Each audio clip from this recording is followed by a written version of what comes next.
Enter now to win Mom a $2,500 gift card from Gold and Diamond Source. It's simple. Visit theboneonline.com, head to the contest page, and enter via GDS Mother's Day. Happy Mother's Day from the Gold and Diamond Source and The Bone. Now, back to Real Raw Radio, sponsored by Anajar and Levine, Accident Attorneys. Call 1-800-747-FREE. That's 1-800-747-3733. I'm about to whip somebody's ass. From the Autoglass America studios, it's the Mike Calta After Show. Hoppe Hour. Hoppe Hour. Hot topic.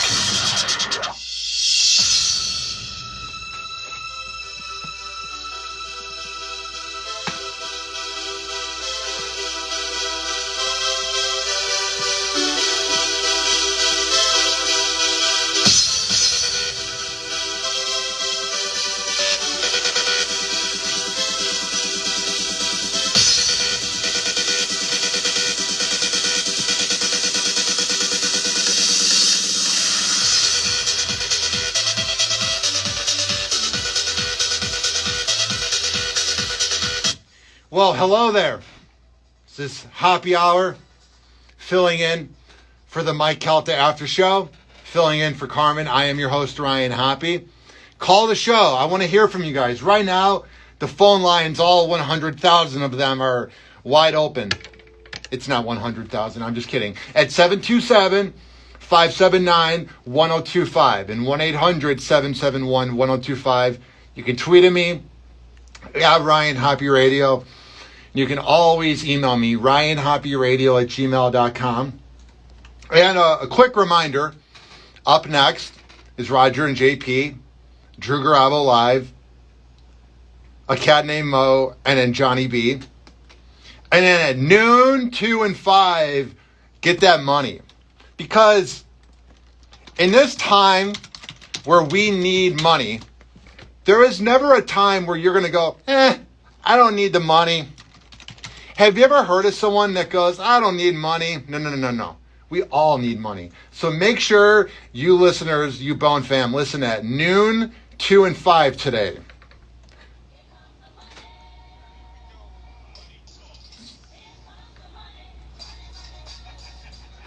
May you all win. All right, I have a lot on my mind.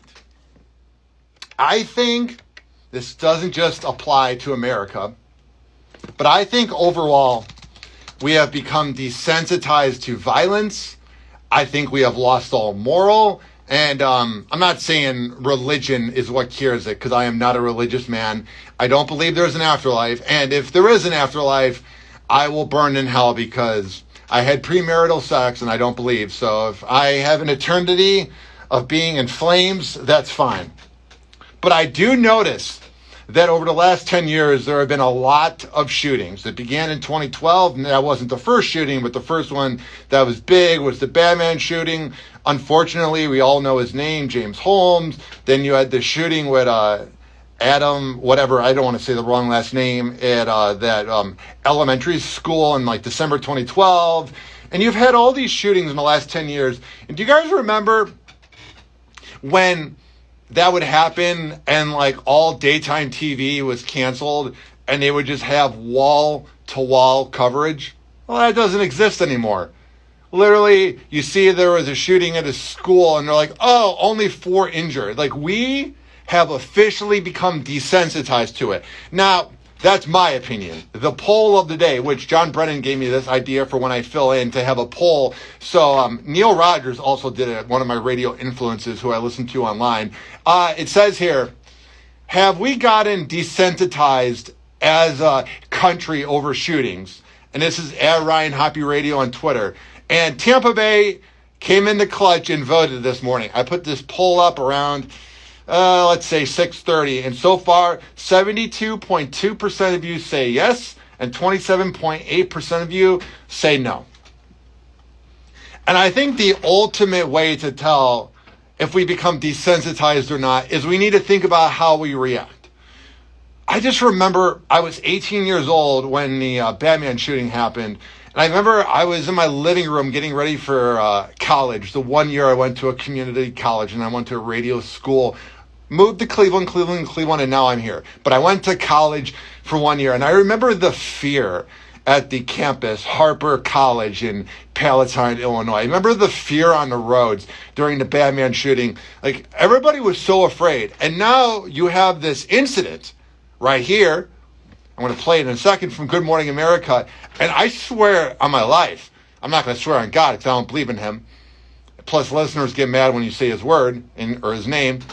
But I swear on my life, if this headline came out 9 years ago, Calta in the Afternoon, all the shows would have been talking about this.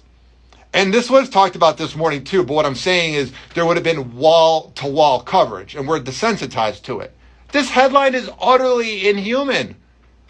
Gunfire interrupts Little League baseball game. So you got your kid, you go into a Little League game, you think this is when he's going to finally figure out how to be the next Derek Jeter, and then there's a shooting. We have this news report here from Good Morning America, and I want to hear your calls. I want to hear from you, Tampa. I want to hear from the neighbors. 727-579-1025 and 1-800-771-1025. Now, if you're shy, you can tweet at me at Ryan Hoppe Radio, and you can email me, ryanhopperadio@gmail.com if you are that traditional. But right now, let's hear from Robin Roberts as there was a shooting at a Little League baseball game. Frightening scene on a South Carolina Little League field. Gunfire sending the young players and their families ducking, running for cover. Now authorities are off. Do you hear that? That shooting? This isn't a movie. The video is a Facebook Live of this guy's son at bat, playing baseball, obviously, but it's a baseball diamond. And can you just imagine, like, your son's up, the count's like 0-2 or whatever, and you're like, come on, dude, just get a hit. And then you hear this, like, close your eyes and imagine this. This is inhuman. What have we become? Gunfire sending the young players and their families ducking, running for cover. Now authorities are offering a reward for information leading to an arrest. Eva Pilgrim has the latest. This morning, South Carolina police are searching for the gunman who interrupted this Little League baseball game with a barrage of gunfire. Isn't that insane? Do you hear how many gunshots that is? I swear, every one of those kids that was at that sad game, they should be given a year free of seeing a shrink and be mentally evaluated. Can you imagine that? Listener out there, you played sports, maybe you're in your 40s, so back in the 90s. Can you imagine you're just playing baseball and, you guys are all talking in the diamond. Or in the dugout, rather. I know a lot about baseball. I'm going to be the next Ken Griffey Jr. I'm going to be the next this and that, whoever was playing in the 90s. Roger Clemens, Sammy Sosa, all these guys. And then there's gunfire at your baseball game. The fact that this video on the Good Morning America page on YouTube has 11,000 views. Utterly ridiculous. Silas Ledbetter, just 8 years old, was on the mound when the shots rang out. I got down, and then I already called to my mom. His dad, Blake Ferguson, recording the game, his camera still rolling as terrified young players and their coaches dive to the ground for safety. I mean, that's not like 2 gunshots. That is like, I don't know how many rounds that would be, but that's about a lot of gunshots, maybe 30. Also, I don't want to get any calls about pro-guns or anti-guns. That's not what I'm talking about. Today's topic is, are we desensitized to shootings and violence? Because this would have been the cover of People magazine in 2012. This would have been on every talk show. But it's only on morning, daytime TV? I mean, come on. Hardest part is getting home, and the kids are still scared, and we're trying to say, hey, you're safe here. They are scared to use the bathroom by themselves. Kaiser, our 5-year-old, wouldn't stop crying, and I'm like, Kaiser, why are you crying? Like, I will protect you. We're in our neighborhood. It's safe. Our doors are locked. I'll protect you. And so I'm just hoping the trauma and the fear doesn't carry on. Officials. That's kind of a weird thing for the father of somebody who was just at a pretty much shooting, even though it wasn't at them, but there was gunfire at the game. It's a pretty weird thing for the dad to say. Oh, you were out on the mound pitching and there were 30 gunshots. Get over it. That's essentially what he's saying. Listen to this. I'm not saying you have to be sympathetic and feel bad about it forever, but he says they got home and they were afraid to go to the bathroom and they were afraid to go in the hallway. Yeah, they're 7 years old at a Little League game when you think you're just playing baseball. And heaven forbid, these kids, these little angels that did nothing. I mean, I'm no parent. Yet. I'm not going to manifest it because we go through many methods. But maybe in 10 to 12 years, I want to have a kid around when I'm 40. I'm not going to be like, hey, buddy, get over it. Kids are still scared, and we're trying to say, hey, you're safe here. They are scared to use the bathroom by themselves. Kaiser, our 5-year-old, wouldn't stop crying. And I'm like, Kaiser, why are you crying? I will protect you. We're in our neighborhood. It's safe. Our doors are locked. I'll protect you. And so I'm just hoping the trauma and the fear doesn't carry on. I think what's most frightening about watching this video, I'll tweet it at Ryan Hoppe Radio. What's very frightening is, I'm not saying, how do I word this? When there's a shooting in a classroom and you've seen some of the Snapchats over the last 5 years, like at Parkland or whatever, kids were ducking behind the desks. And they were locking the door, they were hiding. What's really frightening about this video is there's gunshots being shot in the air from the parking lot. And there's really nowhere for the people playing in the outfield or the pitcher to hide. They're all ducking on the grass, they're laying on the grass. Think about that. There's really nowhere to hide. I mean, this is absolutely frightening. And the phone lines are blowing up right now, and I'll get to that in a second.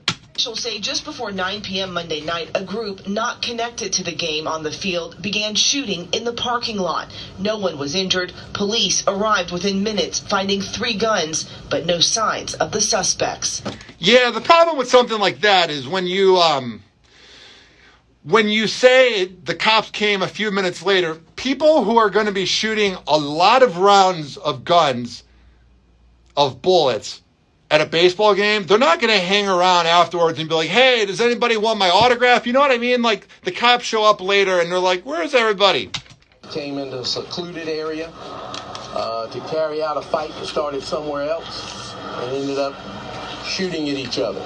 It destroyed the hearts of a lot of people. When you see children diving on the ground out here playing baseball, it's not going to be tolerated. Well, that's good. I would just say all those kids need to... Everybody should see a shrink anyway. I see one every Monday. But I see it virtually through Zoom, and he's the absolute best.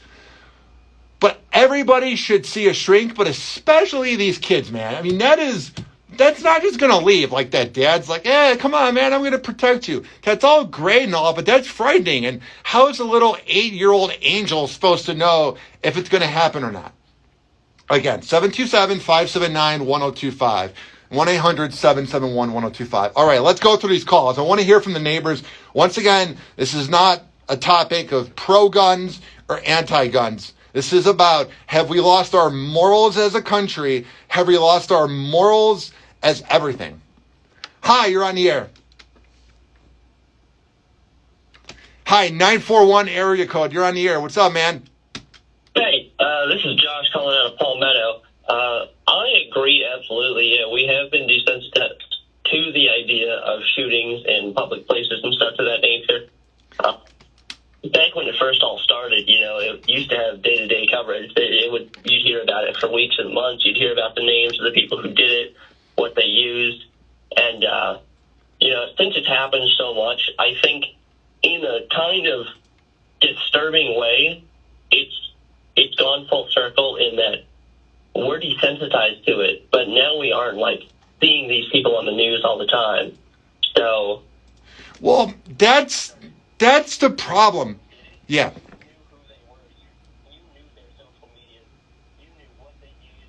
How many people were victims, and it was almost a scoreboard when it first started out.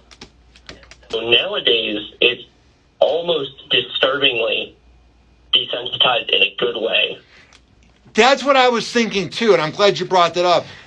This is not all about Pierce Morgan, but I remember like 9 years ago when all those shootings were happening, he was talking about guns every single night, and I'm indifferent about guns. I don't care. You can do what you want. But he was talking about it every night, and you're right. It was like a scoreboard. I remember they were like looking into, what type of person was the Batman shooting, or what type of person was the Connecticut's shooting.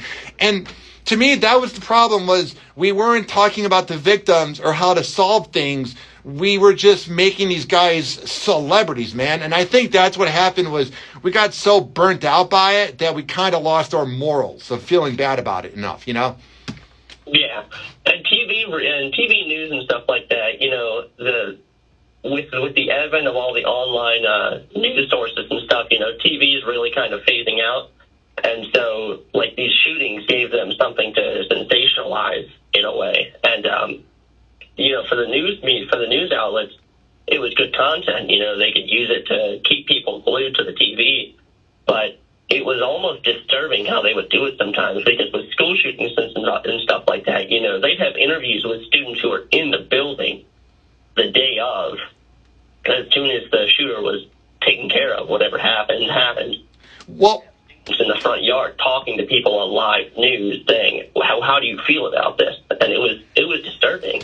Well, the one person who was awful at it was Nancy Grace, when she would have all those. This was during the Casey Anthony trial. I know it's a little different, but I remember every night she had a different catchphrase. It was like, I forget what it was. It may not have even been cleaned for radio. But I remember every night she had like a funny one-liner in a way. Not funny, but it was like a riddle about what was going on. And I was like, can't you just report the news? Like, a dead baby happened. And CNN was doing that too, in Fox News, where they would have like a gotcha headline. And you're like, dude, like, some people are not going to ever see their brother again, or their siblings, or their loved ones, because someone was shot. And then the cable news, all these millionaires with their perfect hair were making a mockery of a man. It was ridiculous. Yeah, it's unfortunate just how full circle it's. But at the same time, it absolutely shouldn't be happening. But with the amount that it's happened, it's almost disturbingly a good thing now, because we don't sensationalize it, you know? We don't hear these names for months on end. It used to be, if someone was unhinged enough to do something like this, it's absolutely terrible. But, you know, they saw it as a way to go out as a celebrity on the news. It was a really unfortunate way that it was covered. Well, my man, do you have any fun plans for this afternoon? You working? What are you up to? I mean, I just got work here in a few hours. I'm going to hit gym here in a few minutes. I put my 2 cents in. Get that workout in, bro. I've been working out more lately. The days that I work out, I feel better about myself. So I'm glad you're going to work out, bro. Yeah, no, I go in 7 days a week. But, like, if you're working out 7 days in a row, that means you're working out every day of the year, essentially, right? Basically. But what do you do? If you're going every day, what are the workouts you're doing to make sure you don't hurt your body? Do you do, like, a different thing all 7 days? You know what I'm saying? Yeah. I mean, I have a 3-day routine that I go in for, you know, back, biceps, chest, triceps, and then legs mostly. You aren't overworking any large muscle groups. Well, my man, thank you for the call, and I hope you have a great workout. Absolutely. I appreciate the time. Thanks, homie. 727-579-1025 and 1-800-771-1025. I don't want to spend the whole after show with Hoppe Hour filling in talking about this, but we have 4 more calls, so I want to get to these people that have waited on hold. So the 2 people with the 813 area code, 863 and 727. Hang on. All right, let's get to the first 813. Hi, you're on the air. Hey, it's Ebor Drew, the official private investigator for the Hoppe Hour. Oh, yeah. What's up, man? I'm doing great. What's happening? Hey, this is all mental illness, man. It's the nation that we have slowly just allowed mental illness to become a norm, and we're not treating it. We're not doing anything to, you know, provide assistance. We don't have any type of, you know, the mental hospitals have basically, you know, they're not, you know, back in the 50s and 60s, we had mental wards and all this where we'd in people, and then we don't do that anymore. Now it's just, let's medicate them, hope they stay on their medication, and that's it. Two things. First thing, real quick, I notice when people want to talk about mental illness, they do like the highlight reel of it. Like, I'll go on air and talk about crying and how I almost lost Klonopin for the year, which helps out my speech and my brain. And I was weeping because that's what helps out my brain. But then people like will post a selfie and be like, oh, it's National Mental Health Month, but not want to talk about it. Here's my second point. I had a family member about 12 years ago who put herself into a mental hospital just for a week. She just checked herself in. She needed a break or whatever. And I'll never forget, there was this dude who was thinking the TV was talking to himself. He was watching, it was a Bears-Panthers game, and this is in 2011. And Cam Newton was crushing the Bears, and he thought Cam Newton was talking to him. And he goes, oh yeah, I'm getting out in one day. And to me, I'm not saying that guy should have been there forever, but the fact that someone who was just thinking Cam Newton was talking to him, the fact that he was just going to walk around Illinois in 2 days, that to me was proof that we need to work more on mental health. Well, think about it this way. So there's voluntary Baker Act and involuntary. So even an involuntary is basically 3 days. So if there's nothing major going on, they're going to cut them loose in 3 days. A voluntary, you can check yourself in anytime, and that's more of a, you're kind of putting that on yourself. But if law enforcement or a family member feels that you're not mentally straight, they involuntarily Baker Act you, that's a 72-hour evaluation. So, that's not a long time when it comes to mental illness. Also, law enforcement, man. Law enforcement, they need to have mandatory psychological evaluations too, because trust me, as somebody who was in law enforcement for a very long time, you get mentally stressed. You get, you're not the same, going in as you are coming out. So, at least every 2 years they should be doing mental evaluations on law enforcement. Well, my man, I got to get to these last two calls, but thank you for the call, Ebor Drew. All right, thank you. 727-579-1025. What's going on? What's your name? Jeff. Give me your take in 30 seconds. I got to go to break soon. What's happening? I just wanted to say this actually happened to me personally 2 months ago with my kid up in Spring Hill. Yeah. Daytona, shots ring out. Somebody shot 4 times. That was like it happened to yourself. And then all of a sudden, I'm like, it's not. That's the thing, too. Well, please don't be mean to Illinois. But that's the thing, too, is everybody goes, oh, that would never happen to me. And then when it happens to you, it's real. One thing I want to ask you, and give me the answer in 20 seconds. How long did it take your kid to recover from it mentally? Maybe a week or so, talking about it. Makes sense, my man. Well, thank you for the call. 727-579-1025. All right, let's go to this 863, and then we'll move on and go to break. Hi, you're on the air. Hello, 863 area code. You are on the air. 727-579-1025. That is a sign that we should go to break. All right. Once again, as a reminder, at noon with Roger and JP, and then at 2 p.m. and 5 p.m. on Drew Garabo Live, you can win with the bone bonus. Every day, though, at 8, 10, 12, 2, and 5. Up next is Roger and JP, but we're going to take a quick break. If you guys want to call and talk more about that, that's fine, but I want to move on, and I want to talk about some Amber Heard, some Aaron Rodgers, some of the fun topics.